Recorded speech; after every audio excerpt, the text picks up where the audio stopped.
क्या हुआ? Lecture number कितना है सर? 7।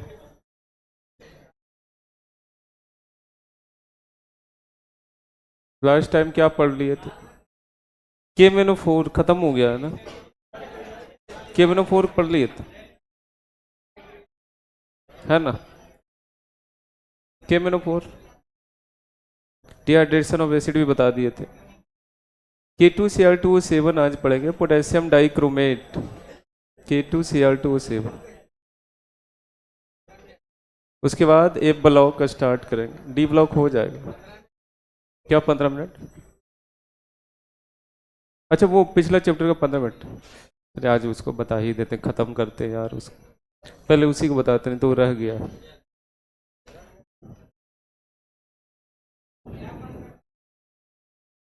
K2Cr2O7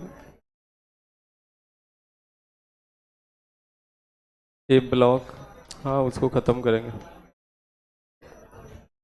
नहीं, अरे अच्छा एक दंगल कीजिए, सवाल शायद है, ज़्यादा सवाल नहीं है।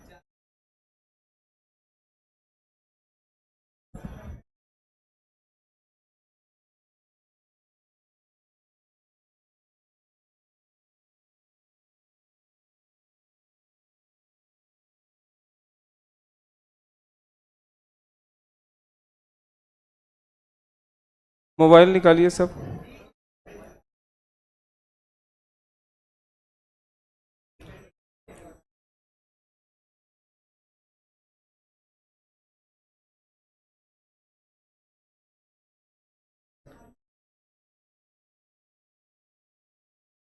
क्या हो गया भाई?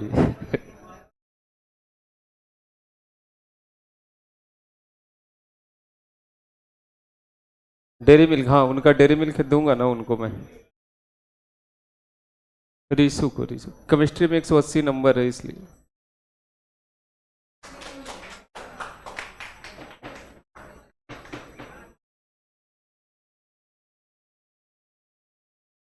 सही, रौनक सही बोल रहे हैं कि ये लोग बस ताली ही बजाएंगे, नहीं रौनक बोल रहे हैं बाकी सब लोग बस सिर्फ ताली बजाएंगे।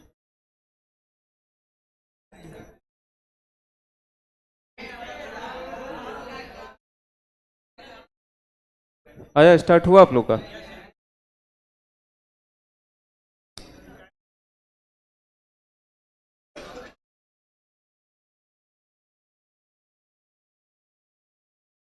क्यों नहीं आ रहा है भाई?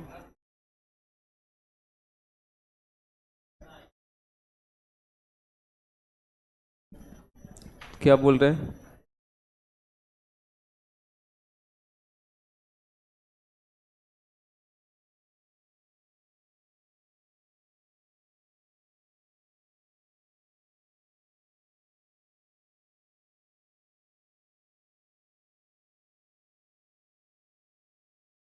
हो गया कनेक्ट?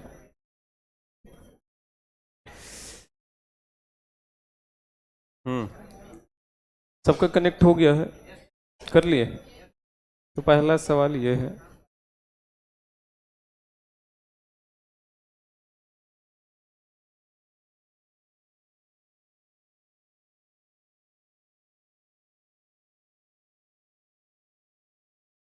नहीं आ रहा? आया है तो।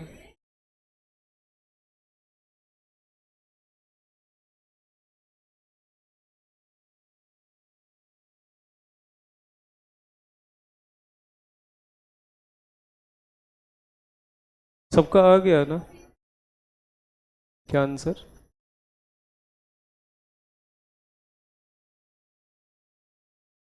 गूगल से नहीं सर्च करना है।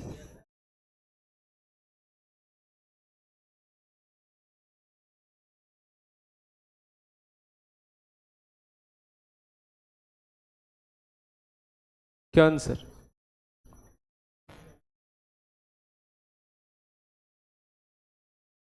स्टॉप करें। विच of the following compound show optical isomer, कौन शो करेगा? बताइए। मुझे तो देखते के साथ ही समझ में आ रहा है कौन करेगा। एक्सप्लेन करता हूं मैं। ये तो मेटल है ना, मेटल। ये मोनोडेंटेट या बाइडेंटेट? मोनो। तो Ma4, ये भी मोनोडेंटेट, B2, इस टाइप का सिस फॉर्म है। सिस मतलब बीबी एक साइड रहेंगे। ट्रांस बोलता तो बीबी किधर होता, अपोजिट, लेकिन मुझे सिस को सोचना है। तो बाकी ए ऐसे हो जाएगा। क्या ये ऑप्टिकल आइसोमर शो करेंगे? ट्रांस पोजिशन पे सेम लिगेंड, तो प्लेन ऑफ सिमेट्री होता है ना। प्लेन ऑफ सिमेट्री होता है तो ऑप्टिकली इनएक्टिव होता है, तो ये शो नहीं करेगा, ये तो इनएक्टिव। पहला आंसर तो कट गया। समझ में आई बात? तो जहां भी पी है वो आंसर तो ऐसे ही हटा दीजिए, है ना। ट्रांस, अच्छा इसको कैसे लिखेंगे? एम बाइडेंटेट लिगेंड ना, A2B2 इस टाइप का कंपाउंड हो गया ट्रांस। ट्रांस मतलब बीबी कहाँ रहेगा, अपोजिट ए ऐसा होगा ना। ट्रांस का मतलब यही होता है। इसमें तो प्लेन और सिमेट्री होता है, ये बताए होंगे आप। ए का इमेज ए का इमेज ए, इसमें भी प्लेन और सिमेट्री है, तो ऑप्टिकली एक्टिव या इनएक्टिव? इनएक्टिव। तो क्यू है उसको भी हटा देते हैं हम लोग, क्यू भी। अब मुझे लगता है एक ही बच गया है। एस फिर भी देखेंगे, एस आर और एस देख ही लेते हैं, ऐसे तो आंसर आ चुका।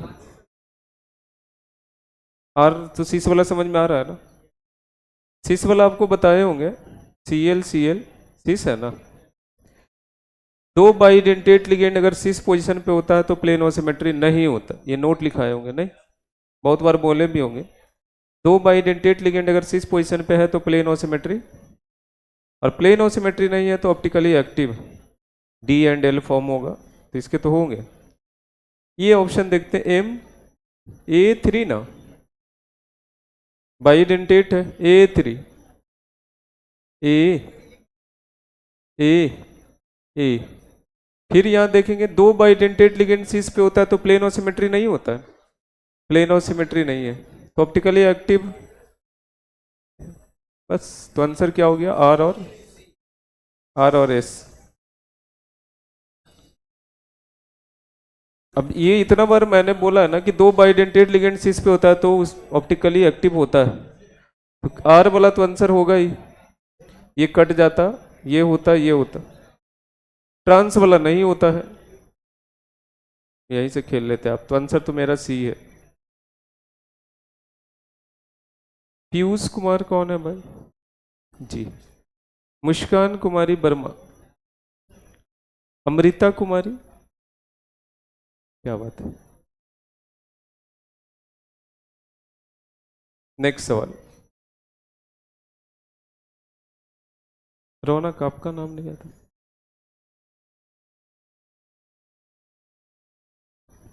नेक्स्ट सवाल।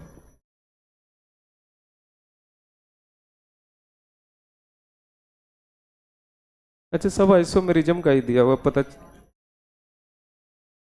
सवाल को लिया आइसोमेरिज्म से।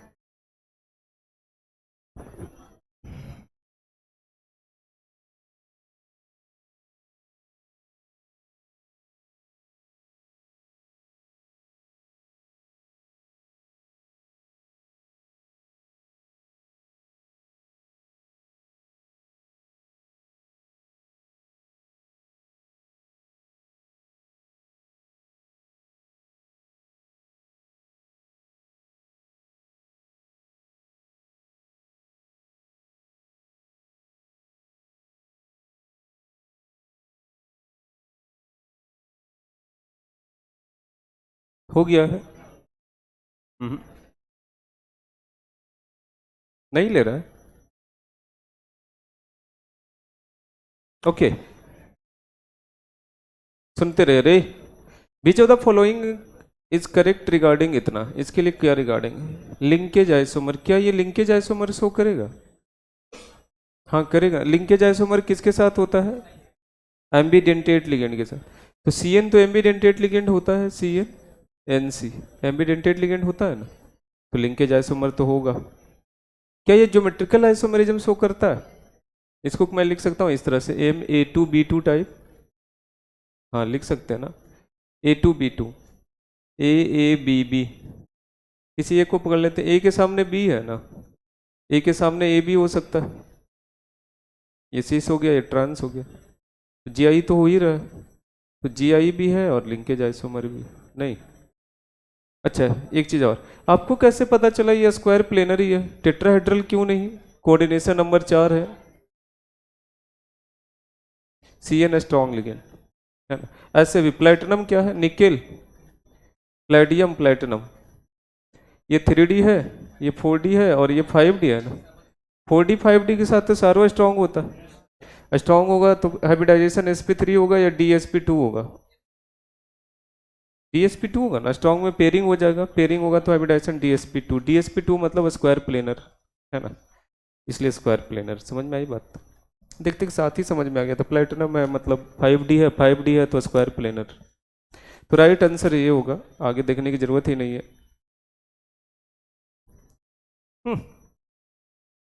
पेट, सौम्या मिश्रा, सोम्या मिश्रा सॉरी,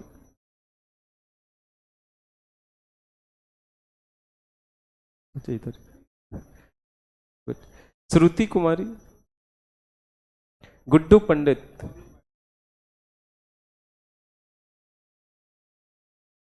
ओके तीन ही पढ़ूंगा जा, तो सवाल अच्छे हैं, सवाल आज आइसोमेरिज्म का रखा, अच्छा रखा।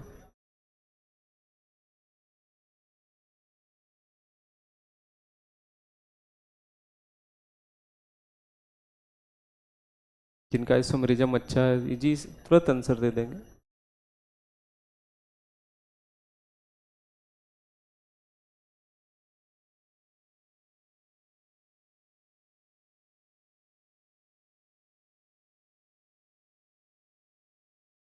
आप लोगों को तो बहुत बढ़िया होगा आइसोमेरिज्म।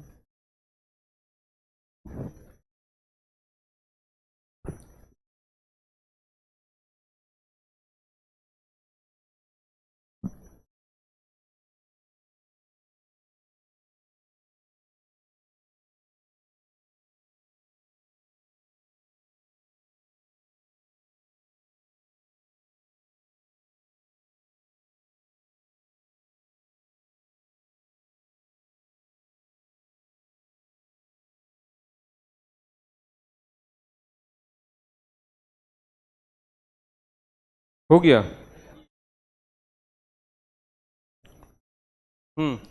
इतना एंड इतना can be distinguish by which isomer सोन, कौन सा आइसोमर होगा? अच्छा यहाँ क्लोराइड आयन मिल रहा है ना, Cl-, यहाँ कौन सा आयन मिल रहा है? अलग अलग आयन मिलता है तो उसको आयनाइजेशन आइसोमर बोलते हैं। तो ये दोनों आंसर तो ऐसे ही गलत हो गया, आयनाइजेशन है ना। अब किससे डिस्टिंग्विश होगा, BaCl2 के साथ या AgNO3 के साथ? तो सुनिए, Ag प्लस के साथ रिएक्शन करके क्या होगा, AgCl व्हाइट कलर का प्रेसिपिटेट होता है, Ag प्लस, अरे यहाँ AgBr का प्रेसिपिटेट होता है ना। इसका कलर थोड़ा सा येलो, लाइट येलो होता है, वहाँ व्हाइट है, येलो प्रेसिपिटेट, अलग अलग कलर है, अलग अलग कलर है मतलब कंपाउंड दोनों अलग अलग है। येलो कलर मिलेगा, अच्छा येलो मिल रहा है इसका मतलब ब्रोमीन हटा होगा, AgBr बना होगा। व्हाइट मिल रहा है इसका मतलब AgCl बना होगा, डिस्टिंग्विश हो गया। बेरियम के साथ क्यों नहीं डिस्टिंग्विश होगा Cl minus, Ba2 plus 2Cl minus, पहली बात तो 2Cl है नहीं, नहीं है ना 2Cl, अब एक ही Cl है, अब एक ही Cl, लेकिन अगर 2Cl होता भी तो BaCl2 प्रेसिपिटेट नहीं बनाता, BaCl2 सोलुबल सॉल्ट होता है, सोलुबल समझते हैं, जैसे नमक कैसा सॉल्ट है अपना जो खाते हैं NaCl, सोलुबल, वो प्रेसिपिटेट नहीं बनाता, क्या पानी में नमक डालते तो प्रेसिपिटेट बनाता है, सोलुबल होता। उसी तरह से BaCl2 भी सोलुबल होता है, ये प्रेसिपिटेट नहीं बनाता, प्रेसिपिटेट नहीं बनाता तो सेपरेशन नहीं होगा, सेपरेशन उसी से होगा, डिस्टिंग्विश उसी से होगा जो क्या बनाता हो, प्रेसिपिटेट, और Ag बना रहा है, तो राइट आंसर सेकेंड होगा बी।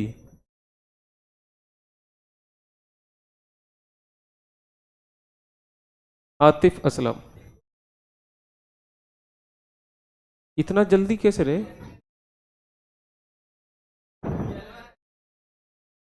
तुक्का, इतना जल्दी तो सवाल भी नहीं पढ़े होंगे कि 1.9 सवाल पढ़ लिए होंगे कि इतना ही। उत्कर्ष कुमार सिन्हा, हाँ ये चले पढ़ लिए होंगे।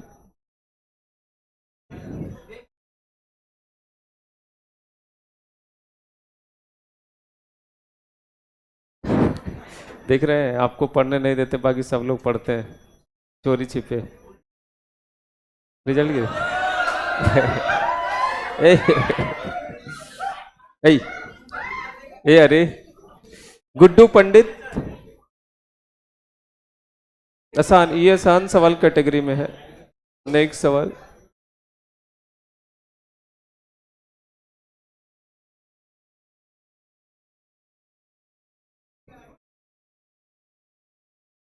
कौन ज्योमेट्रिकल आइसोमेरिज्म एग्जिबिट करेगा?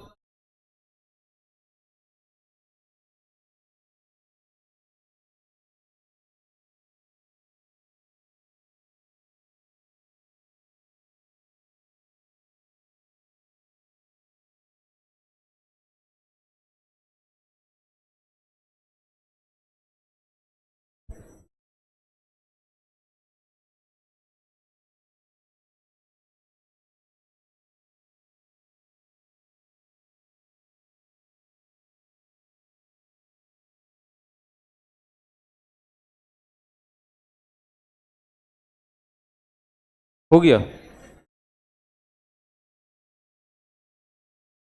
क्या बना रहे हैं?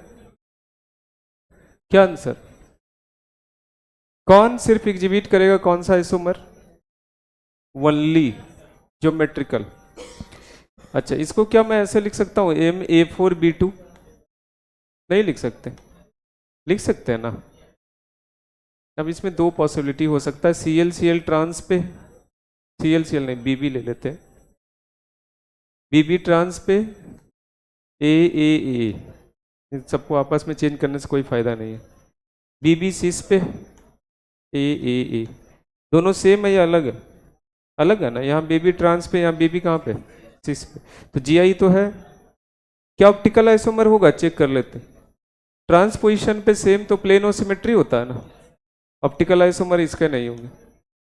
ट्रांस पोजिशन पे सेम, ऑप्टिकल आइसोमर नहीं होगा, ऑप्टिकल नहीं हो रहा, सिर्फ GI हो रहा है, एक ट्रांस एक्सिस, यही आंसर हो गया।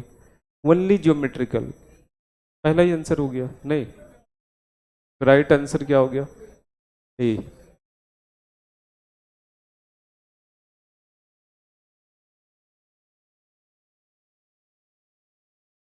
आतिफ असलम।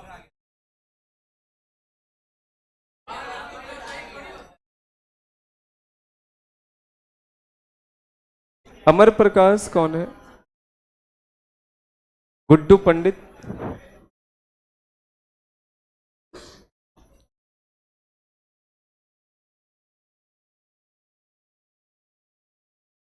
नेक्स्ट सवाल,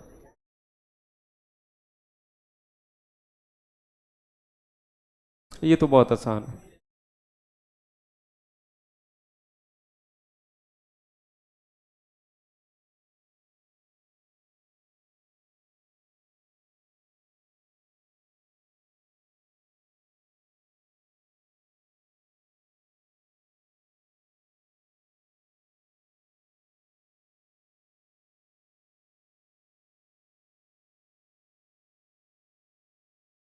उज्जवल।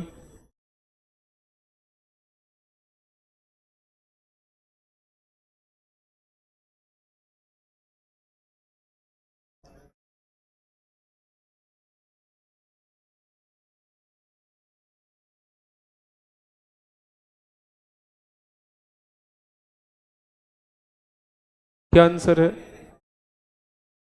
विच of the following complexes show ionization? कौन? ए, अरे कौन सा सिर्फ आयोनाइजेशन आइसोमर शो करे? आयोनाइजेशन आइसोमर पता है ना कि अलग अलग आयन दे, पानी में डालने के बाद अलग अलग आयन दे। ये कौन सा आयन दे रहा है? Cl-। अच्छा, अमोनिया को निकालने से बाहर फायदा नहीं है, ऐसे Cr NH3 5 ऐसे कर दे, Cl Cl2 NH3, ऐसा ना। क्या अमोनिया आयन होता है? नहीं, अमोनिया तो आयन होता ही नहीं। अलग अलग आयन, तो यहाँ भी तो Cl माइनस ही मिला, तो इसको आयनाइजेशन आइसोमर नहीं बोलेंगे। आयनाइजेशन आइसोमर के मतलब अलग अलग आयन होना चाहिए। तो अमोनिया तो न्यूट्रल लिगेंड है ना, बाहर आएगा तो वो आयन तो होगा ही नहीं, तो क्या अलग अलग आयन दे रहा है? Cl माइनस, यहाँ भी कौन सा Cl माइनस, आयनाइजेशन आइसोमर नहीं है।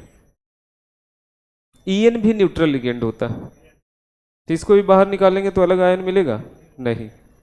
NH3 भी न्यूट्रल लिगेंड होता है, लेकिन ब्रोमीन कैसा लिगेंड? आयन। एक ऐसा होगा NH3 5 SO4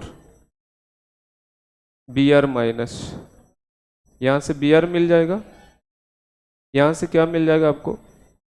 SO4 2 माइनस। अलग अलग आयन मिल रहा है ना, आयन। इसमें क्यों नहीं? इसमें तो बाहर कुछ आयन है ही नहीं, बाहर नहीं है ना, तो राइट आंसर कौन है?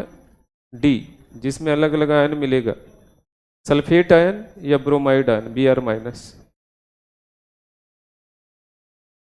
आइसोमेरिज्म से सारा सवाल डाला है आज। सुधांशु रंजन, श्रुति कुमारी,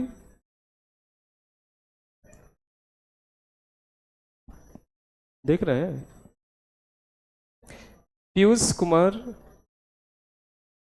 सवाल इजी है। किसका किसका रीजन, कौन से ऑप्शन का रीजन? नेक्स्ट, नहीं अब सवाल ही नहीं। वर्षा कुमार,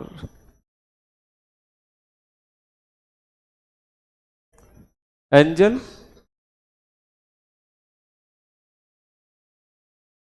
गुड्डू पंडित, सुधांशु रंजन, विकास और रिया सिंह, अंकुश राज, यादव अंकुश, अभी ये यादव अंकुश, श्रुति कुमारी, सुमन कुमार। अच्छे सवाल थे आज, सवाल अच्छा रखा था उसने, कम सवाल था, अच्छा सवाल। अब आज के लिए इतना ही, अब मैं कैसे उसको मैं बोलता हूँ कि बस रख देना है सवाल, वो अपना रखता है कहीं से। लास्ट टाइम हम लोग पढ़ रहे थे KMnO4, आज की कहानी करते हैं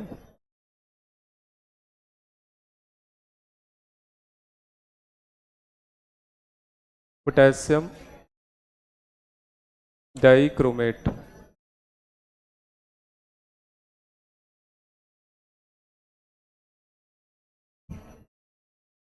पोटेशियम डाइक्रोमेट,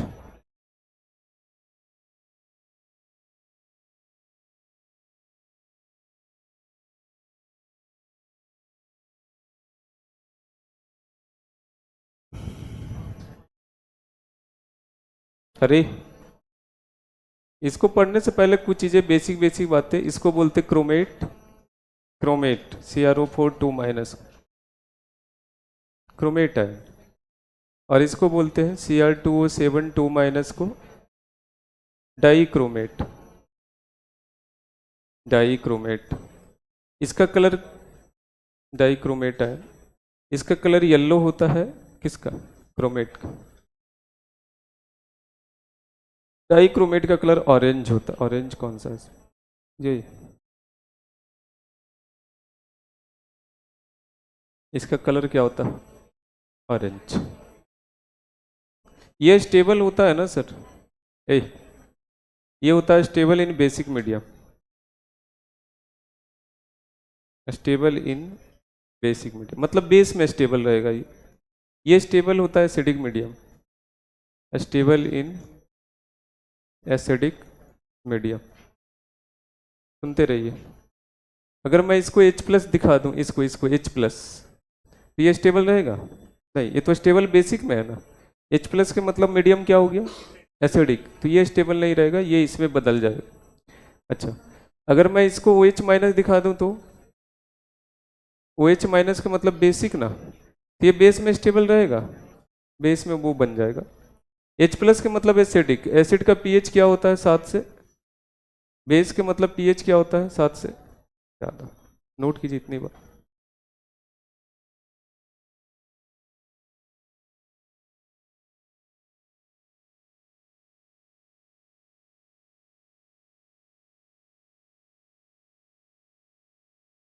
हकीकत मुझे भी पता है। नहीं, जो आतिफ आंसर दे रहे थे उसका हकीकत मुझे पता है कि उन्होंने लग रहा है ना।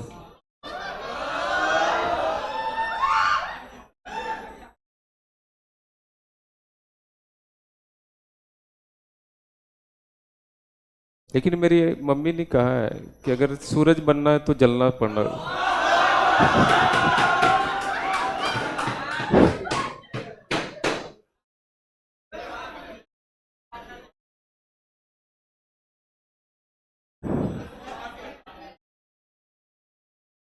इतना गर्मी मैं सह लेता हूँ, इससे ज्यादा भी गर्मी सह लेता हूँ, मुझे कोई इफेक्ट नहीं पड़ता।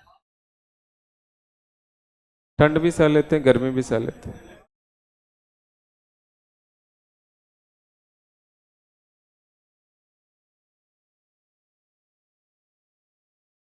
क्योंकि हर जगह आपको कंफर्ट लेवल नहीं मिलेगा ना, यहाँ एसी मिल रहा है। अगर नीट का एग्जाम आप लिख रहे हैं वहाँ तो फैन रहेगा या लाइट चला गया तो क्या एग्जाम हॉल छोड़ के चले जाएंगे?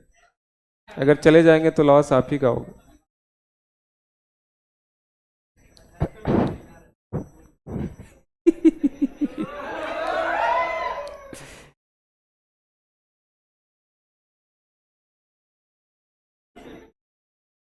हो गया।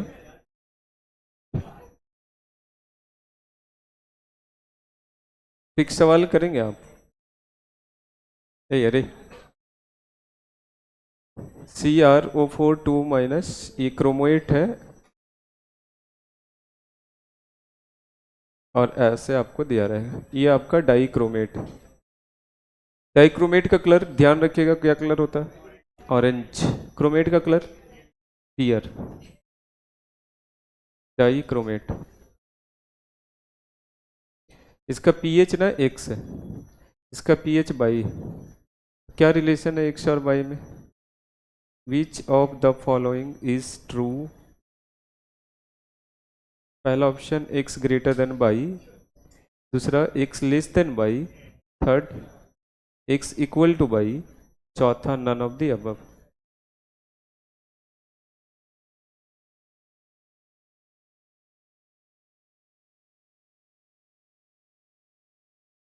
क्या आंसर?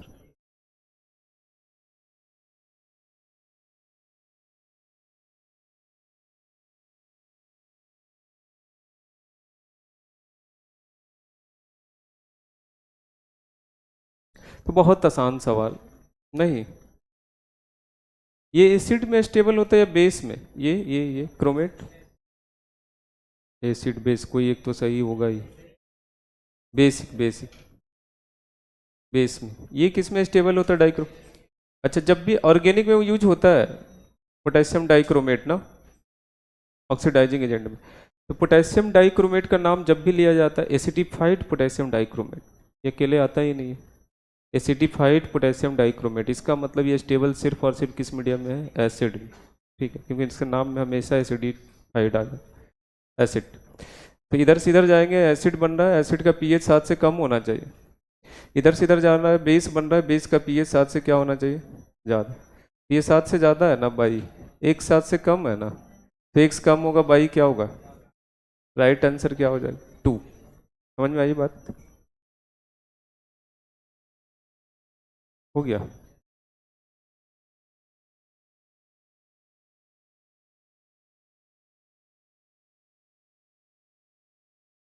हटाएं सर।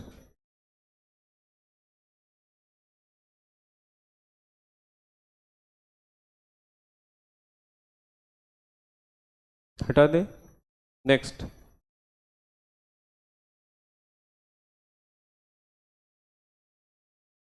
हटाएं इसको। क्रोमेट क्या है आपका? CrO4 2 माइनस ना, क्रोमियम। क्रोमियम में वैलेंस शेल में कितने इलेक्ट्रॉन? क्रोमियम का एटॉमिक नंबर कितना? 24। 2886। 24 होगा कि नहीं? वैलेंस शेल में कितने इलेक्ट्रॉन? 6। तो क्रोमियम मैक्सिमम कितना लॉस कर सकता है? मैक्सिमम 6 ही लॉस कर सकता है। यहाँ ऑक्सीडेशन नंबर देखिए तो कितना है क्रोमियम का? 4 ऑक्सीजन को 8 चाहिए, 2 तो पहले से ले लिया, अब 6 चाहिए, 6 देगा +6 Cr2O7 2 माइनस। यहाँ ऑक्सीडेशन नंबर 7 ऑक्सीजन को 14 चाहिए, 2 ले लिया, अब कितना चाहिए? 12, 2 मिलके 12 देगा, एक कितना देगा? 6। 6 है। क्रोमियम का ऑक्सीडेशन नंबर +6 है, सुनते रहिएगा। +6 मतलब कितने इलेक्ट्रॉन? 18। 24 होता है, 6 तो लॉस ही कर दिया, तो कितना बचेगा? 18 मतलब आर्गन 3d0। d0 है ना सर? d0 है तो इसमें जो कलर है, एक का ऑरेंज है और एक का क्या है? येलो। कलर किसकी वजह से होगा? अब एक क्रोमियम +6 है ना दोनों में, +6 के मतलब क्या? 3d0। तो 3d0 है तो कलर किसकी वजह से होगा? क्या dd ट्रांजिशन होगा? नहीं, dd ट्रांजिशन के लिए d में इलेक्ट्रॉन होना चाहिए, d0 है, नहीं होगा। तो फिर कलर किसकी वजह से होगा? LMCT ligand to metal charge transfer, है ना? इसमें जो कलर है किसकी वजह से है? dd ट्रांजिशन तो नहीं होगा। समझ में आया सबको कि नहीं आया? तो कलर का रीजन क्या है इसमें? LMCT। पॉजिटिव क्या होता है LMCT? पहले भी बताया होंगे, सुन लीजिए। पॉजिटिव चार्ज बहुत ज़्यादा है ना, तो इलेक्ट्रॉन इससे ऑक्सीजन से खींच लेता है।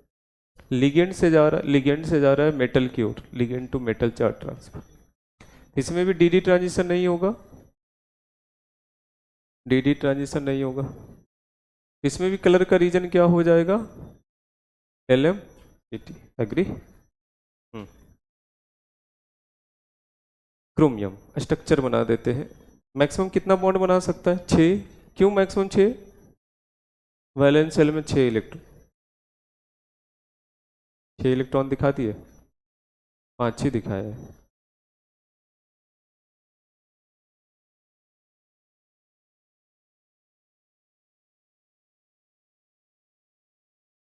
अब तो हो गया 6।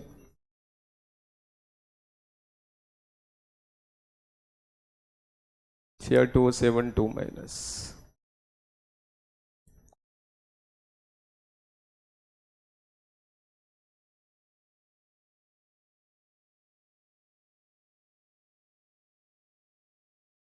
हो गया ये Cr2O7 2 माइनस, है ना? देखिए ना कितने ऑक्सीजन है? 7। ड्रॉ कीजिए स्ट्रक्चर। क्रोमियम मैक्सिमम कितना बॉन्ड बनाता है? 6। सब जगह देखिए 6 बनाए हुए क्रोमियम।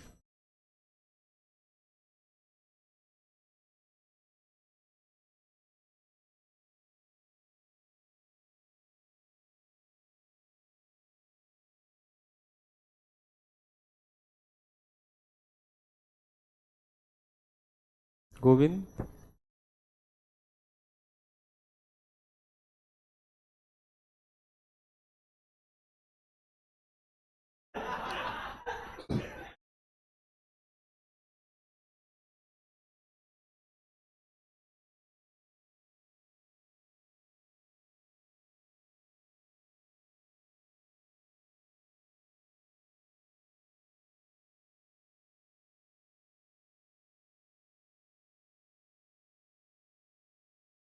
हो गया नोट?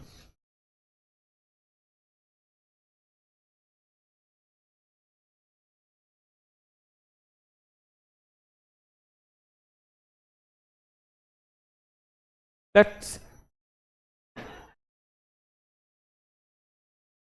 हम्म यह बॉन्ड ऑर्डर कितना होगा सर, बताएंगे आप? बॉन्ड ऑर्डर कितना? बॉन्ड ऑर्डर मुझे क्या पता, बॉन्ड ऑर्डर कितना? कितना बॉन्ड ऑर्डर है? 6? बॉन्ड ऑर्डर 6 कैसे? बॉन्ड ऑर्डर होता क्या है बताइए पहले? बॉन्ड ऑर्डर क्या होता है? दो एटम के बीच में कितना बॉन्ड है? इधर देखिए, बहुत नल्ले लोग 11th में पढ़ा है। एच के बीच में कितना बॉन्ड है? एक ना। तो बॉन्ड ऑर्डर कितना होगा? 1। ओ के बीच में कितना बॉन्ड है? 2। तो बॉन्ड ऑर्डर कितना होगा? 2। जितना बॉन्ड होता है वही बॉन्ड ऑर्डर होता है। एन के बीच में कितना बॉन्ड होता है? तो बॉन्ड ऑर्डर कितना हो जाएगा? 3। समझ में आई बात? लेकिन लेकिन लेकिन बेंजीन में तो रेजोनेंस होता है ना, तो अब इसका बॉन्ड ऑर्डर क्या होगा? चलिए बेंजीन तो ज़्यादा हार्ड हो गया, इसी में आते हैं। इधर देखिए, पहले सीखिए यार, आप लोगों को कुछ नहीं पता। PO4 3 माइनस है ना, फॉस्फेट आयन है ये, फॉस्फेट आयन है ना। क्या इसमें रेजोनेंस होता है? ये खींच लेगा, ये देगा, ऐसा रेजोनेंस होगा ना। O माइनस खींच लिया तो नेगेटिव, यहाँ पॉजिटिव, पॉजिटिव नेगेटिव क्या हो गया, बॉन्ड बन गया, ऐसा होगा। फिर से वापस ये खींच लेगा, फिर से ये बॉन्ड बनाएगा, तो इस तरह से रेजोनेटिंग स्ट्रक्चर बनेगा। अब लेकिन इनका एक हाइब्रिड भी बनता है, कैसे हाइब्रिड बनता है, इधर देखते रहिए। Partial double, partial double, partial double, ऐसे ही बनता है ना हाइब्रिड। रेजोनेंस पता है आपको? नहीं पता? ऐसे ही होता है resonance hybrid structure, delta minus delta minus delta. Resonance hybrid होता है, वही एक्चुअल स्ट्रक्चर होता है, बाकी सब तो फर्जी होता है। अब मैं इसका बॉन्ड ऑर्डर आपसे पूछूं तो इसका बॉन्ड ऑर्डर क्या हो जाएगा बताइए? एक, एक तो है ही है, एक पार्शियल भी तो है। इसका बॉन्ड ऑर्डर एक से ज्यादा होगा, दो से कम होगा। दो से कम क्यों? कंप्लीट डबल होता तब तो होता ना, लेकिन क्या है, पार्शियल डबल। सेम यहाँ का बॉन्ड ऑर्डर अगर मैं पूछूं तो एक से ज्यादा होगा, दो से कम। सबका बॉन्ड ऑर्डर ऐसा ही है, एक से ज्यादा, दो से कम, एक से ज्यादा, दो से कम। एक्चुअल बॉन्ड ऑर्डर कितना, कैसे पता करेंगे?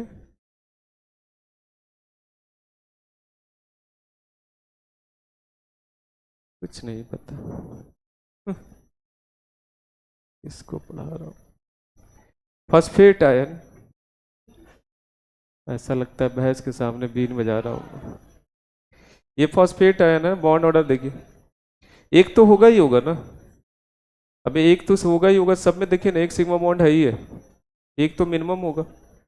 एक पाई बॉन्ड है जो कितने जगह जाएगा, चार जगह, एक दो तीन चार, एक पाई बॉन्ड चार जगह जाएगा, तो बॉन्ड ऑर्डर कितना हो जाएगा, 1.25। एक से ज़्यादा, दो से कम है, नहीं आया समझ में? आ गया? एक दो एग्जाम्पल पहले और कंफर्ट करता हूँ आप। SO4 2 माइनस सल्फेट आयन, इसमें आपसे पूछा जाएगा कि बॉन्ड ऑर्डर कितना है सर, क्या जवाब देंगे? एक तो होगा ही होगा। दो पाई बॉन्ड कितने जगह जाएंगे, चार जगह ना, तो बॉन्ड ऑर्डर कितना हो गया, 1.5। नहीं समझ में? 1.5 के मतलब एक सिंगल बॉन्ड तो होगा ही होगा, और 0.5 बॉन्ड पाई बॉन्ड होगा, पार्शियल बॉन्ड। नहीं आया समझ? बोलिए हाँ या ना।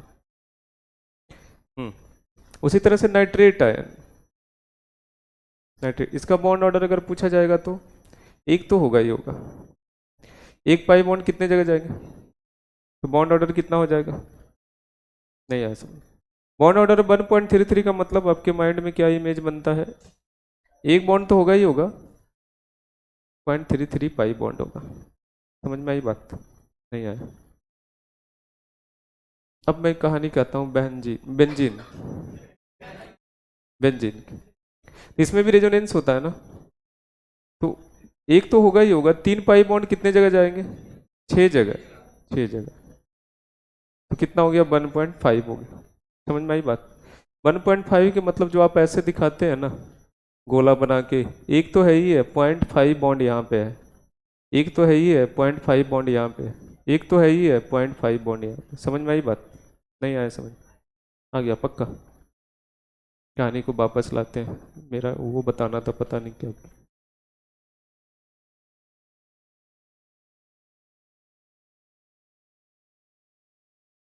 अब बॉन्ड ऑर्डर बताइए आप लोग, अब तो मुझे लगता है समझ में आ गया होगा सब। एक तो होगा ही होगा।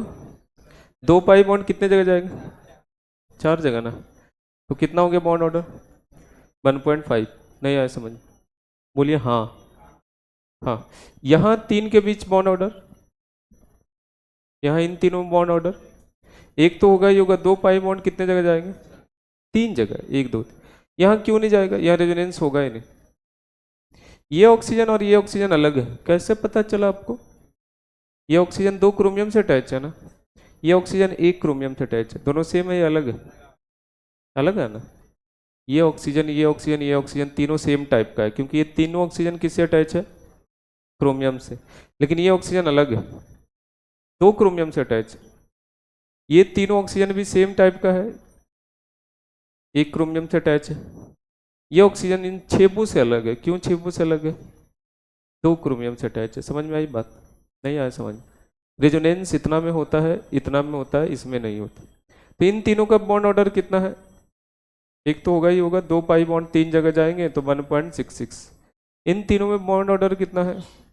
एक तो होगा ही होगा, 2 पाई बॉन्ड 3 जगह जाएंगे 1.66। समझ में आई बात? नहीं आया समझ? अगर और मैं एक्सप्लेन करना चाहूँ, ऐसे तो समझ में आया होगा मुझे लगता है, लेकिन अभी भी अगर नहीं आया समझ में, तो अगर इनका जब हाइब्रिड आप बनाते हैं, हाइब्रिड 1.5 के मतलब ये हुआ, हर जगह 1.5 बनेगा। समझ में आई बात? हर जगह 1 इसका जब हाइब्रिड बनाएंगे तो कैसा बनेगा?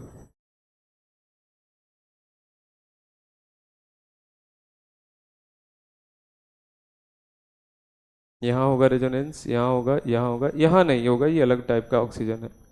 यहाँ होगा, यहाँ होगा, यहाँ होगा। समझ में आई बात? डेल्टा माइनस, डेल्टा माइनस, ये छेबो ना एक टाइप का है, लेकिन ये जो 2 बॉन्ड है अलग टाइप का है, डेल्टा माइनस। समझ में आई बात? नहीं आया समझ में? छाप लीजिए।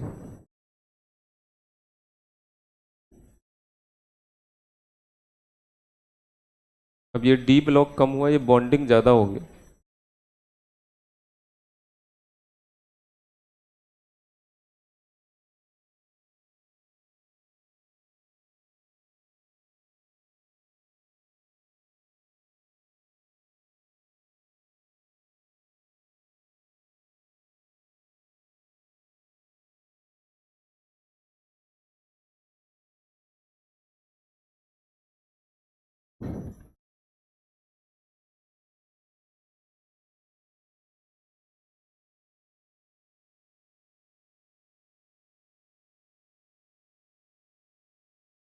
हो गया नोट?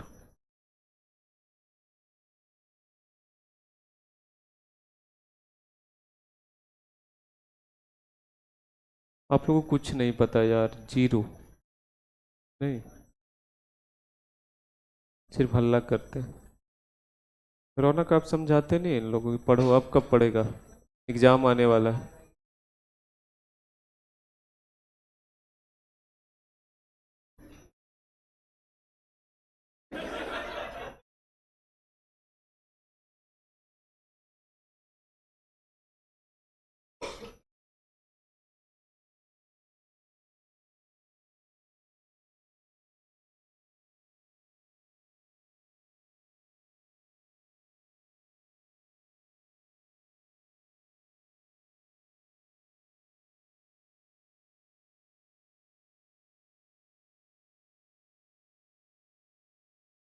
जानबूझ के रखे हैं उसको।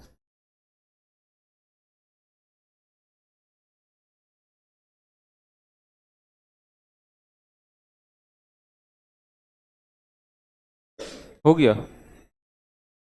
ठीक है। अच्छा, एक चीज़ और, जगह ही नहीं है, चलिए छोटा कर देता हूँ। अरे, इसका एवरेज फॉर्मल चार्ज कितना होगा? Average formal charge. अच्छा, इससे पहले एक चीज़ और, इसमें सारे बॉन्ड एक ही टाइप के हैं ना? इसमें एक टाइप के बॉन्ड है, only one type of bond, only one type of bond is present. इसमें कितने टाइप के बॉन्ड हैं? इसमें ये 6 एक टाइप का है, ऊपर दिखाएं, और ये दोनों बॉन्ड एक टाइप का, अलग टाइप का। तो इसमें कितने टाइप के बॉन्ड हैं? 2, है ना? तो इस पॉइंट को लिखिए, इसमें 2 type of bond is present, 2 type of bond. ये 6 एक साइड का, एक टाइप का, ये वाला दोनों अलग type. 2 type of bond is present. Note कर लीजिए।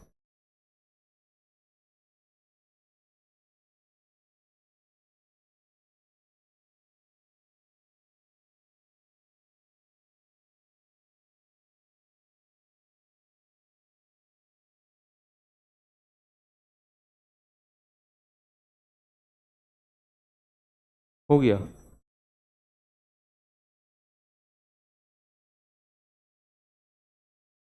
अच्छा, इसमें एवरेज फॉर्मल चार्ज कितना होगा? Average formal charge, average formal charge, ये सब छोटे छोटे इंफॉर्मेशन पूछे जाते हैं इसलिए बता रहा हूँ। दो नेगेटिव चार्ज कितने जगह फैल रहे हैं? 4 जगह ना। यहाँ हो सकता है, यहाँ हो सकता है, यहाँ हो सकता है, यहाँ। जैसे ये देखिए ना, नेगेटिव चार्ज फैल गया ना, तो दो नेगेटिव चार्ज 4 जगह, एक नेगेटिव चार्ज कितने जगह?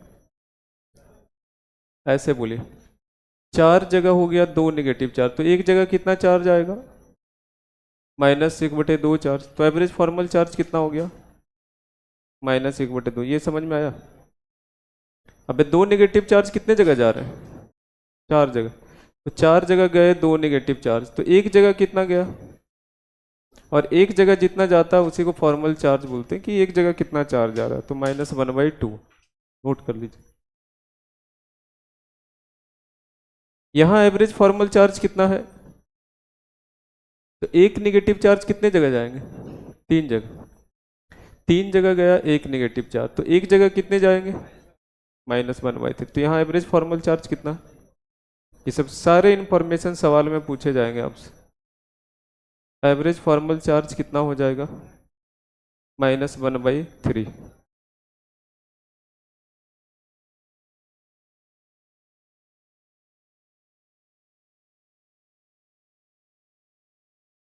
क्यों गुस्सा दिला रहे हैं भाव को?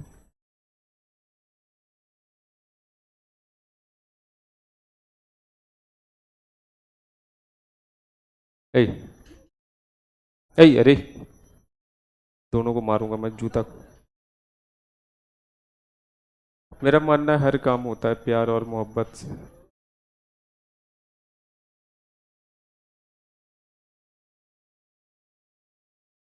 हो गया है ये।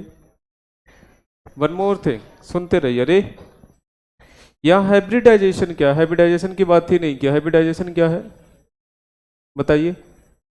एक सिग्मा बॉन्ड, एक सिग्मा बॉन्ड, एक सिग्मा बॉन्ड, एक सिग्मा। हाइब्रिडाइजेशन में सिग्मा और लोन पेयर को काउंट करते हैं ना, तो 4 सिग्मा बॉन्ड है ना, तो हाइब्रिडाइजेशन क्या है? sp3। वेट, कुछ टीचर एक्सप्लेन करते हैं D3s, इस चक्कर में बिल्कुल नहीं पढ़िएगा। D3s, sp3, D3s नहीं होता हाइब्रिडाइजेशन, sp3 होता है हाइब्रिडाइजेशन। ऑनलाइन में आप देखिएगा बहुत सारे टीचर बोलेंगे D3s, नहीं होता है D3s। क्या? नहीं नहीं, नीचे एक दिन बहस भी हुआ है बहुत सारे टीचर से मेरा। बहस मतलब उस टाइप का बहस नहीं, जैसे वो बोल रहे हैं D3s, मैं बोल रहा हूँ sp3, मैं बोलता हूँ उनको प्रूफ दीजिए, वो बोलते हैं मुझे दीजिए, मैंने अपना प्रूफ। एक दिन भीड़ लग गया था नीचे, डाउट रूम में भीड़ लग गया था।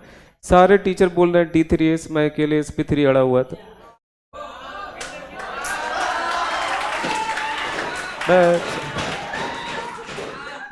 तट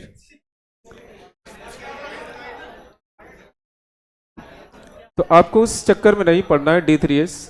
बहुत लोग, अरे किसी दूसरे स्टूडेंट की कॉपी में देखेंगे तो D3s पक्का रहेगा दूसरे बैच का। नहीं, नहीं मानना। यहाँ hybridization same, sigma sigma sigma sigma, क्या हो गया? यहाँ भी sp3, नॉट D3s। अब इसका क्यों D3s नहीं होता वो आप लोग नहीं सीख पाइएगा, sp3 बस जानिए।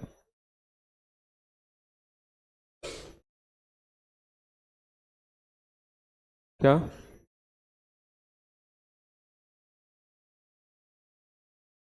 बेचारा वो तो अभी लर्निंग फेज में है। ठीक है, नया हटाएं इसको। हो गया। D3s नहीं बोलना है, sp3 बोलना। अच्छा सुनते रहिए। अरे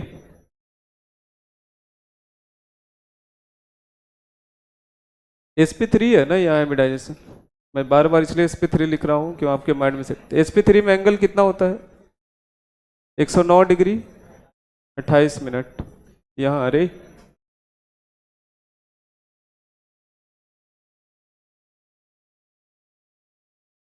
यहाँ भी हाइब्रिडाइजेशन क्या है? sp3। sp3 है तो एंगल कितना होगा? 109 डिग्री 28 मिनट। सुनते रहिए, सुनेंगे। यहाँ ऑक्सीजन पे 2 लोन पेयर होता है ना सर, क्यों? क्योंकि ऑक्सीजन के पास वैलेंस शेल में कितने इलेक्ट्रॉन? 6। 1 2, 2 तो बॉन्ड बना लिया, 2 लोन पेयर 6। तो यहाँ हाइब्रिडाइजेशन कितना है? 2 सिग्मा बॉन्ड और 2 लोन पेयर। यहाँ भी स्टेरिक नंबर 4 sp3। तो sp3 का एंगल यहाँ कितना होना चाहिए था? ये एंगल 109 डिग्री 28 मिनट, लेकिन ये नहीं होता। काहे? यहाँ एंगल होता है 127। देखिए एनसीईआरटी ने लिखा है। क्यों? क्योंकि यहाँ 2 बल्कि ग्रुप है, बड़े बड़े 2 ग्रुप है ना, तो यहाँ रिपल्सन लगता है, रिपल्सन से दूर जाता है, दूर जाता है तो एंगल बढ़ जाता है। समझ में आया क्या बोल? रिपल्सन से दूर जाएगा, दूर जाएगा तो 109 से बढ़ के कितना हो जाता है? क्यों रिपल्सन लगा? ये दोनों, ये ग्रुप एक ग्रुप, 2 बल्कि ग्रुप, बिकॉज रिपल्सन ऑफ, लिख लीजिए, 2 बल्कि ग्रुप, 2 बल्कि ग्रुप का रिपल्सन लगता है।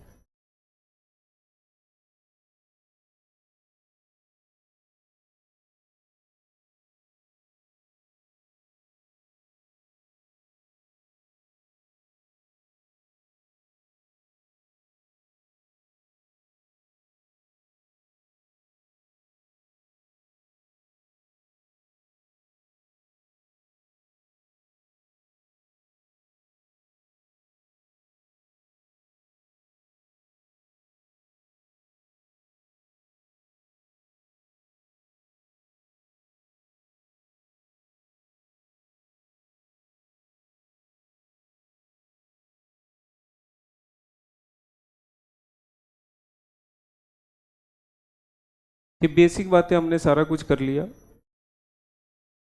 क्या क्या सवाल छोटे छोटे पूछे जा सकते थे आपसे?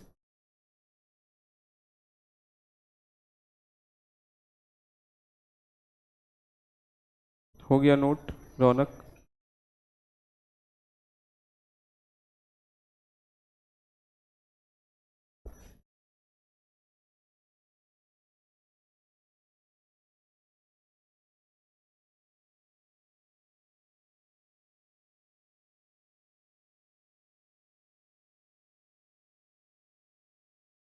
हो गया जी।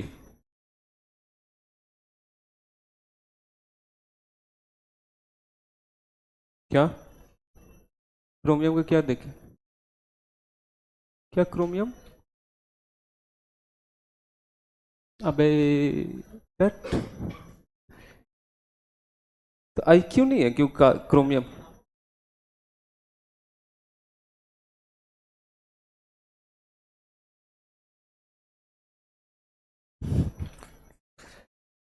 क्रोमियम चल रहा है, कार्बन अभी कहाँ से आ जाएगा पिक्चर में?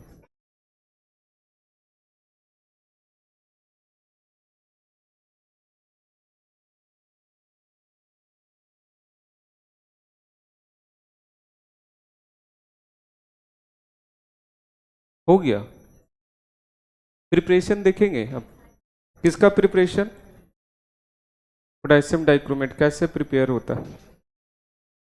हेडिंग डालिए, प्रिपरेशन ऑफ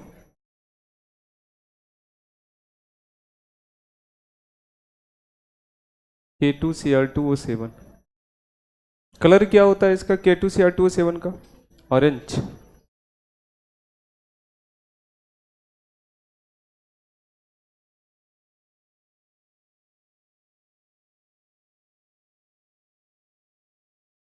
कैसे प्रिपरेशन होता है? तो एक और लिया जाता है सर, और समझते हैं क्या? यस, इसको बोला जाता है फेरस क्रोमेट। फेरस क्रोमेट, समझिएगा, लिखना नहीं है, समझना। ये क्या है? और जो माइन से मिला, कारखाना से, जेसीबी खुदाई किया होगा। और कल दिखाए थे आपको? नहीं दिखाए? आज नहीं लेके आए हम, ठीक। हो रही। अब ये नेचर में कैसे एग्जिस्ट करता है सर? एक्चुअली में ना ऐसे एग्जिस्ट करता है। कैसे? FeO plus Cr2O3। क्या बात कर रहे हैं? सही बात कर रहा हूँ, दोनों को मिलाइएगा तो यही होगा ना। Fe, एक Fe, क्रोमियम कितना? 2, ऑक्सीजन कितना हो गया? 4। ऐसा ही है, ठीक है। इसका रिएक्शन करवाते हैं, ऑक्सीडेशन, किसके हेल्प के साथ, Na2CO3 भी होता है। लिखना नहीं है, समझना है। इस ओर का क्या करवाया हमने, ऑक्सीडेशन, किसके प्रेजेंस में, सोडियम कार्बोनेट। Na2CO3 क्या होता है, सोडियम कार्बोनेट। ऑक्सीजन आता है तो इसको भी ऑक्सीडाइज कर देता है, ऑक्सीजन इससे रिएक्शन, इसको भी ऑक्सीडाइज कर, इसको ऑक्सीडाइज कर दिया तो ये हो गया Fe2O3। कैसे, यहाँ आयरन का ऑक्सीडेशन नंबर कितना, यहाँ आयरन का ऑक्सीडेशन, ऑक्सीडेशन हो गया ना, यहाँ क्या बनता है CrO3, यहाँ कैसे ऑक्सीडेशन हुआ, क्रोमियम का ऑक्सीडेशन नंबर यहाँ कितना है, +3, यहाँ क्रोमियम का +6, ऑक्सीडेशन हो गया ना। तो दोनों जगह क्या क्या, ऑक्सीजन ऑक्सीडेशन। अभी इसका खेला देखिए, Na2CO3 को क्या मैं ऐसे लिख सकता हूँ, Na2O + CO2, नहीं, नहीं लिख सकते, नहीं लिख सकते, लिख सकते। अच्छा, मेटल ऑक्साइड का नेचर क्या होता है, ये आयरन है ना, आयरन मेटल, मेटल ऑक्साइड का नेचर क्या होता है, बेसिक। यहाँ ये भी क्रोमियम मेटल है, मेटल ऑक्साइड का नेचर एसिडिक। काहे, आपको बताए होंगे, मेटल का ऑक्सीडेशन अगर 1 2 3 है तो क्या होता है, बेसिक। +4 है तो एम्फोटेरिक, +5 6 7 है तो क्या हो जाएगा, एसिडिक होगा ना। कब यूज कीजिएगा ये सब चीज़ें, तो यहाँ +6 है तो वो क्या हो जाएगा, एसिडिक, है ना। नहीं आया समझ में। अच्छा, Na2CO3 कैसा है, एसिडिक या बेसिक, पहले इसके बारे में बात करते हैं, एसिडिक है या बेसिक है, बेसिक, एसिडिक, कैसा है देखते हैं। Na2CO3 सॉल्ट है ना सर, इसको कैसे ब्रेक करेंगे, 2Na+, ऐसे ब्रेक होगा। कीटायन कहाँ से आता है, बेस से, NaOH से आया होगा। एनायन कहाँ से आता है, एसिड से, H2CO3 से आया होगा। H2CO3 वीक एसिड, खाने पीने में यूज करते हैं, कोल्ड ड्रिंक में। NaOH स्ट्रॉन्ग बेस, तो स्ट्रॉन्ग बेस और वीक एसिड से मिलके बना हुआ है, तो एक ऐसा सॉल्ट, बेसिक, स्ट्रॉन्ग बेस ना, एसिड तो वीक है, तो ये सॉल्ट कैसा है, बेसिक। अब ये बेसिक है भाई, बेसिक, ये आता है रिएक्शन करने, तो इससे तो रिएक्शन इसका होगा ही नहीं। क्यों, बेस बेस कहाँ रिएक्शन होता, तो ये जब Na2CO3 आता है ना रिएक्शन करने, तो रिएक्शन नहीं होता, बेस बेस नहीं होता है ना। लेकिन ये एसिडिक है, आता है, स्वागत करता है उसका। आइए,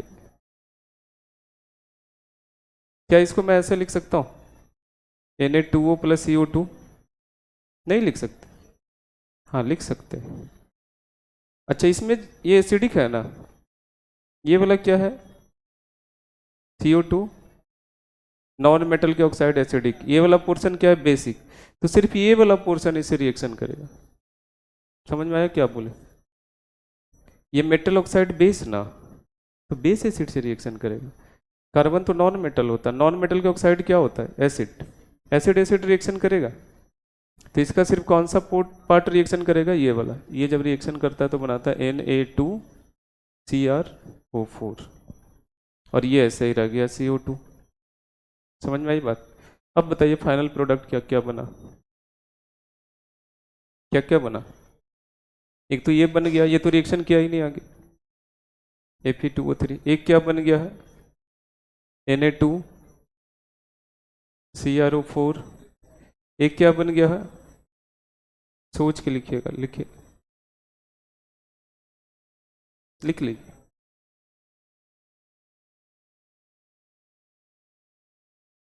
किताब में सिर्फ प्रोडक्ट लिख दिया, मैंने समझाया पूरे तरीके से कि प्रोडक्ट वैसा क्यों है।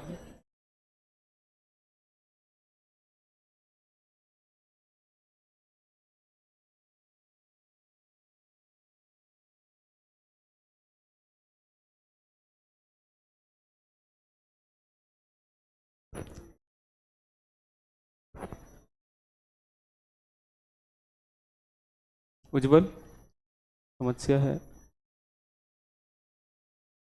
क्या समस्या?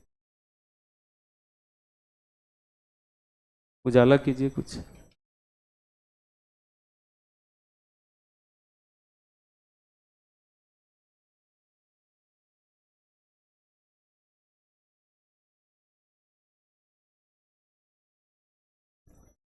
डायरेक्ट प्रोडक्ट वो है, ये मैकेनिज्म है।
हो गया नोट?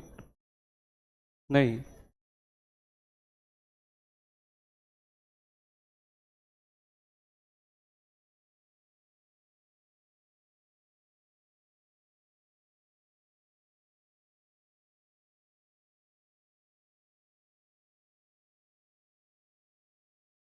हम्म।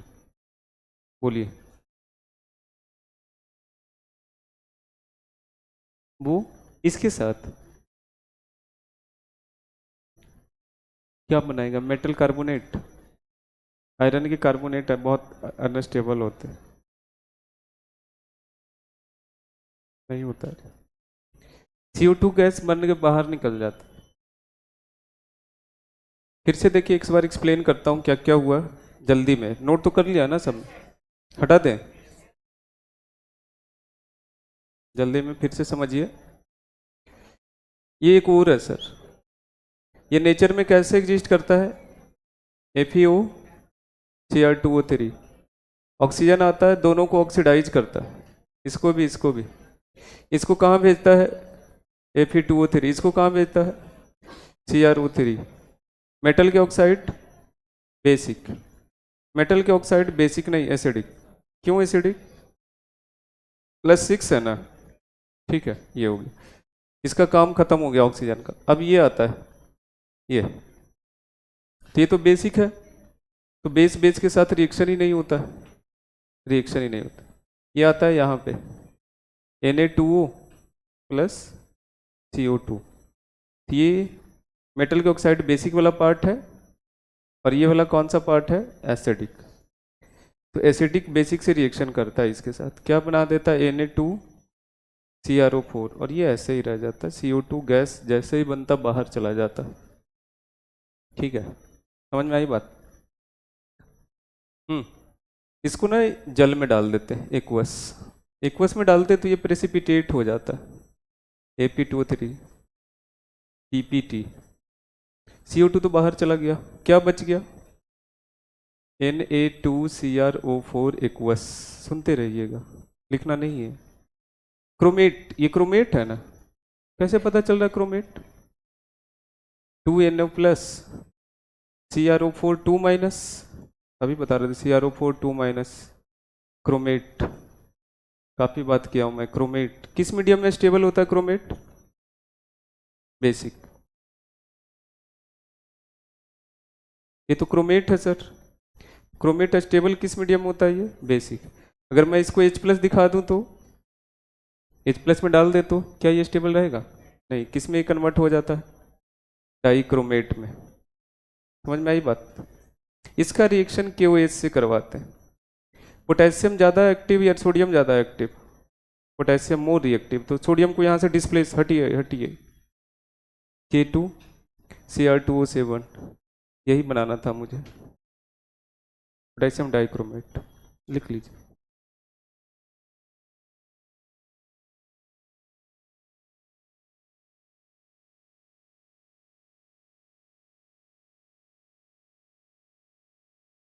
पोटेशियम सोडियम से ज़्यादा रिएक्टिव होता है, तो ये पढ़े होंगे बचपन में, मोर रिएक्टिव लेस रिएक्टिव को डिस्प्लेस कर देता है, नहीं पढ़ा?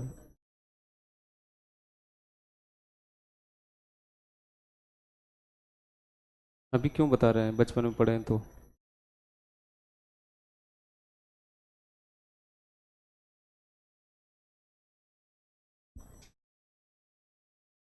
कौन सा स्टेप नहीं समझ में आया ये बताइए आप लोग, कौन सा स्टेप नहीं समझ? कौन सा ए रे, कौन सा step? कौन सा? लास्ट में जो पोटेशियम डाइक्रोमेट बना उसका कलर क्या रहा होगा? पोटेशियम डाइक्रोमेट का कलर क्या रहा? बार बार मैं कलर बता रहा हूँ कि कलर क्या होता है इसका। ऑरेंज, नारंगी। हम्म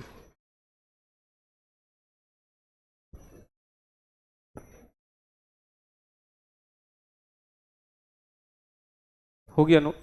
देख, हो गया नोट? सुनिए मेरी बात, आपके मन में ये चल रहा होगा कि डाइक्रोमेट तो ये भी है, डाइक्रोमेट ये भी है, लेकिन सोडियम डाइक्रोमेट को हम लोग वैल्यू क्यों नहीं देते, पोटेशियम को ही क्यों देते? ऑर्गेनिक में बार बार रिएक्शन होता होगा तो पोटेशियम डाइक्रोमेट यूज करते होंगे, सोडियम डाइक्रोमेट यूज नहीं करते।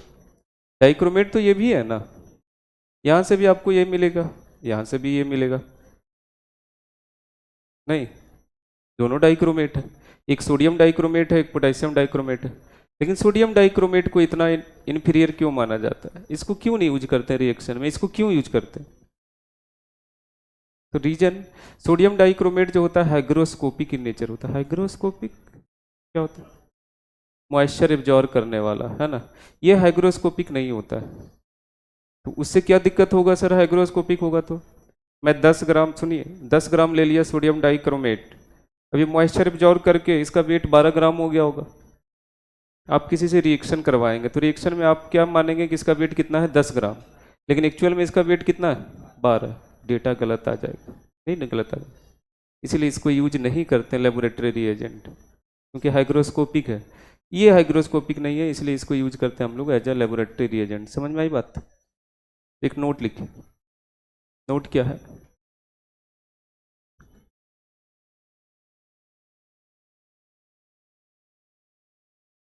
Na2Cr2O7, sodium dichromate is not used as a, not used as a laboratory reagent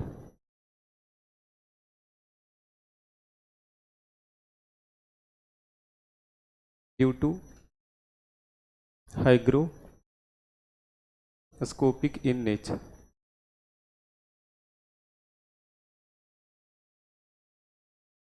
But potassium dichromate is used because it is not hygroscopic in nature.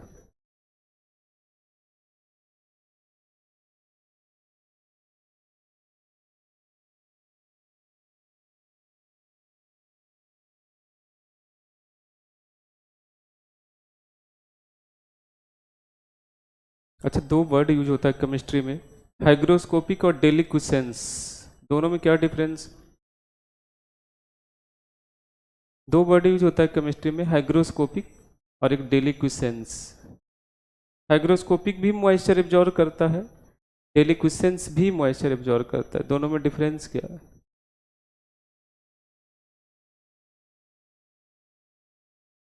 क्या difference? कुछ नहीं पता, आप लोग ऐसे ही बैठे रहते हैं क्या यार? हाइग्रोस्कोपिक होता है एक, और एक होता है डेलिक्विसेंस। हाइग्रोस्कोपिक भी मॉइस्चर एब्जॉर्ब करता है, ये भी मॉइस्चर एब्जॉर्ब करता है, ये भी मॉइस्चर एब्जॉर्ब करता है,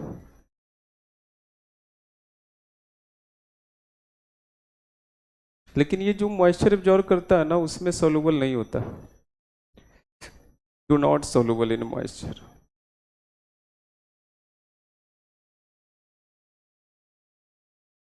लेकिन ये जो मॉइस्चर एब्जॉर्ब करता है ना उसमें सोलुबल होता है, सोलुबल इन। लिख लीजिए, फिर एग्जाम्पल देंगे तो आपको ज़्यादा समझ में।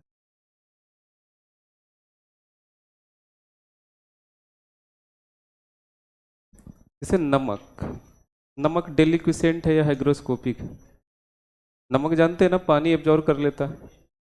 छोड़ दीजिए यहाँ पे नमक खुला, कल देखिएगा तो मॉइस्चर एब्जॉर्ब किया रहता है नहीं, तो वो डेलिक्विसेंट या हाइग्रोस्कोपिक?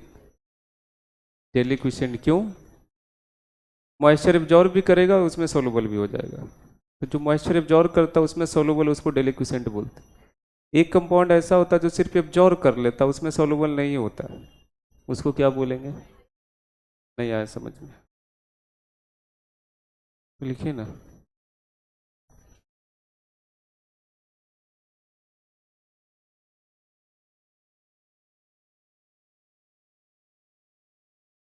नमक के बारे में पता है आपको? मॉइस्चर एब्जॉर्ब करता है। कभी कभी ऐसा हुआ होगा घर में कि खुले नमक छोड़ दिए होंगे आप, तो मॉइस्चर आ गया होगा नहीं? नमक के बारे में बोला जाता है 2 किलोमीटर से पानी एब्जॉर्ब कर लेता है, इतना जा। अगर 2 किलोमीटर के रेडियस में उसके मॉइस्चर उसको नजर आ जाएगा एटमॉस्फेयर में, एब्जॉर्ब कर लेगा। हाँ बस ओपन होना चाहिए। अब ऐसे इसमें रख देंगे इस रूम में तो 2 किलोमीटर कैसे एब्जॉर्ब करेगा?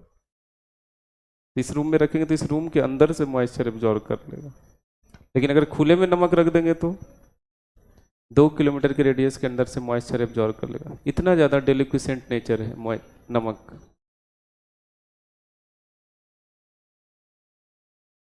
तो इसका एग्जाम्पल बताइए डेलिक्विसेंट का, समझ में आ गया होगा।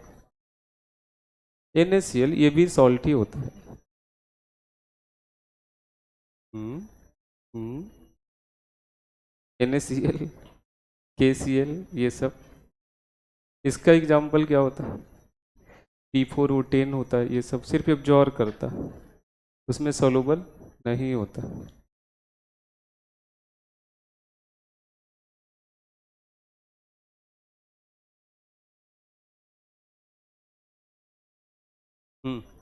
तो सोडियम डाइक्रोमेट को क्यों नहीं यूज करते लेबोरेटरी रिएजेंट?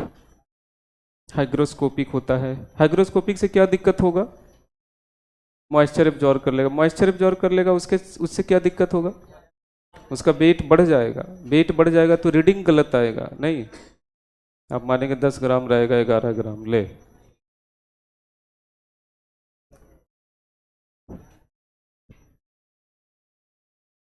हो गया नोट? हटाएं इसको, हटा दूं मैं? No sir.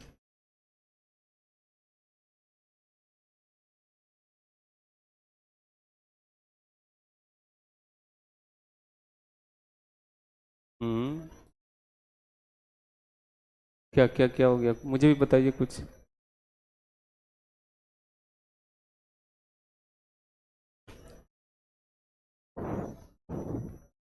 अब K2Cr2 के बारे में अब बात होगा, जितना भी बात होगा किसके बारे में होगा? प्रिपरेशन कर दिया हमने, बना भी दिया है। K2Cr2O7 इज एन ऑक्स, ये भी एक अच्छा ऑक्सीडाइजिंग एजेंट माना जाता है। Oxidizing agent in acidic medium. लेकिन ये सिर्फ किस मीडियम में माना जाता है?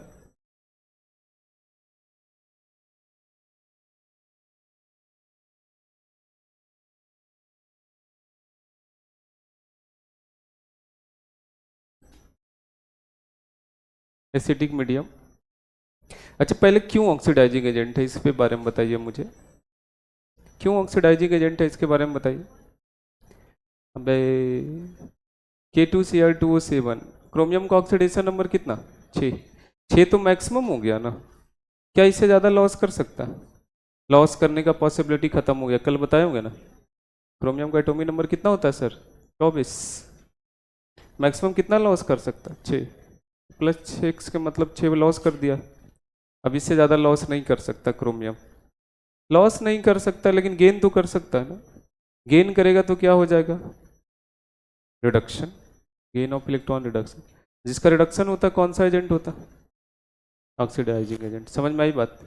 तो K2Cr2O7 कैसा एजेंट है, ऑक्सीडाइजिंग, क्योंकि ऑक्सीडेशन नंबर जो इसका है ना वो मैक्सिमम है ना, ऑक्सीडाइजिंग एजेंट। सुनते रहिए, Cr2O7 2 माइनस। अच्छा ये दोनों सेम चीज लिखा हुआ है, सेम चीज है ना, कैसे, इसको ब्रेक करेंगे तो ऐसे ही ब्रेक होगा ना, 2K प्लस एक ही चीज। तो एसिडिक मीडियम ये कहाँ पे चले जाता है, H प्लस में, Cr3 plus. Neutral, neutral medium में कोई रिएक्शन, कोई चेंज नहीं। बेसिक मीडियम में कोई चेंज नहीं, सिर्फ चेंज किस में हो रहा है, एसिडिक। कहाँ से कहाँ पे आता है, +6 से +3। चेंज कितने का, 3 का। तो 2 में चेंज कितने का, 6 का। तो n फैक्टर कितना हो गया, 6। नोट कर लो।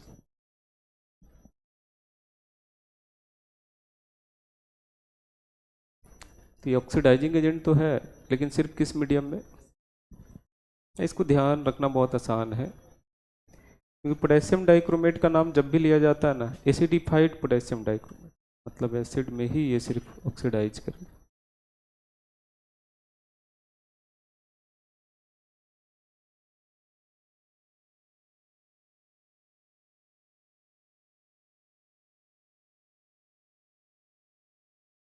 एक गंदा सा ट्रिक बताऊं मैं याद रखने का, लेकिन मेरे लिए वो बहुत काम कर है, मैंने याद किया उसी तरह से।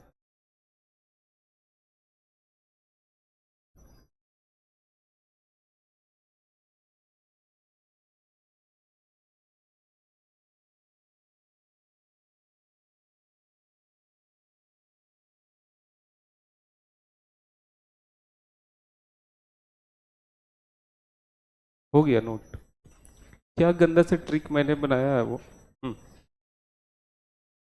मुझे लेकिन कभी कभी भूल जाते थे, क्या भूल जाते थे कि कौन स्टेबल होता है एसिडिक में, कौन बेसिक में। जैसे क्रोमेट किस में स्टेबल है, डाइक्रोमेट किस में।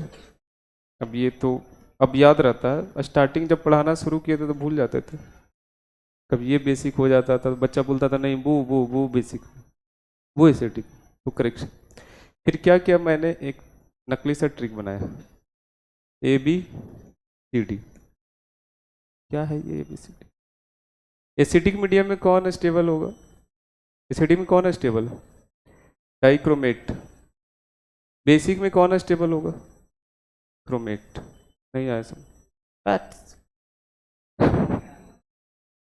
देखिए बचपन में पढ़े, रेशियो पढ़ा आपने, रेशियो पढ़े हैं। तो इन दोनों का मल्टीप्लिकेशन और इन दोनों का मल्टीप्लिकेशन सेम होता है, सेम होता है ना। तो वही वहीं से ट्रिक लाया हूँ मैं। एसिडिक में कौन है स्टेबल, डाइक्रोमेट। बेसिक में कौन है स्टेबल, समझ में आया अब, एसिडिक में कौन, डाइक्रोमेट, इसलिए एसिडिफाइड डाइक्रोमेट, पोटेशियम डाइक्रोमेट। समझ में आई बात। तो अगर कभी भूलिएगा तो इसको याद कर लीजिएगा। करना क्या है, गंदा क्या है, मैथमेटिक्स, मैथमेटिक्स। ठीक है, उतना भी खराब नहीं है, थोड़ा बहुत खराब है।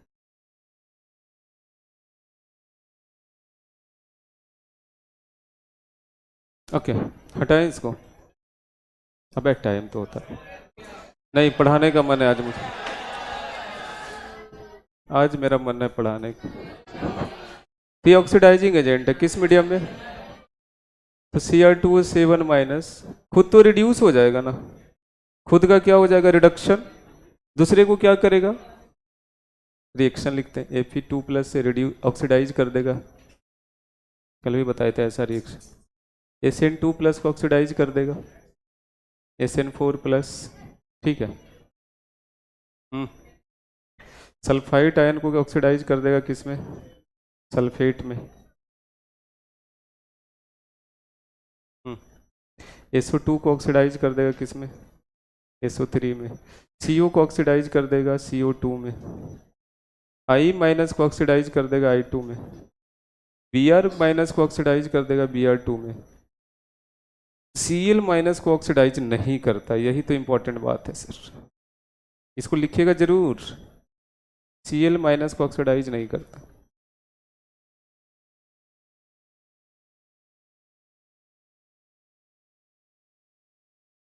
क्यों नहीं करता, करेंगे डिस्कस। अच्छा, ये रिएक्शन लिखने का तरीका होता है, कल बताए थे आपको कि ये रिएक्शन लिखा हुआ अपने आप में सब। अच्छा, KMnO4 और K2Cr2O7 में कौन अच्छा ऑक्सीडाइजिंग एजेंट? कल पढ़े थे हाँ, KMnO4 कल पढ़ा था आपने, पोटेशियम परमैंगनेट। आज क्या पढ़ रहे हैं? दोनों में कौन अच्छा ऑक्सीडाइजिंग एजेंट? KMnO4 बहुत बढ़िया ऑक्सीडाइजिंग। +7 से +2 आता है, ये कहाँ से कहाँ आ रहा है? +6 से +3। इसमें चेंज कितने का? 3 का। उसमें चेंज कितने का? 5 का। वो ज़्यादा अच्छा oxidizing. KMnO4 is much much much much better oxidizing agent. क्या हो गया? अबे थैंक यू।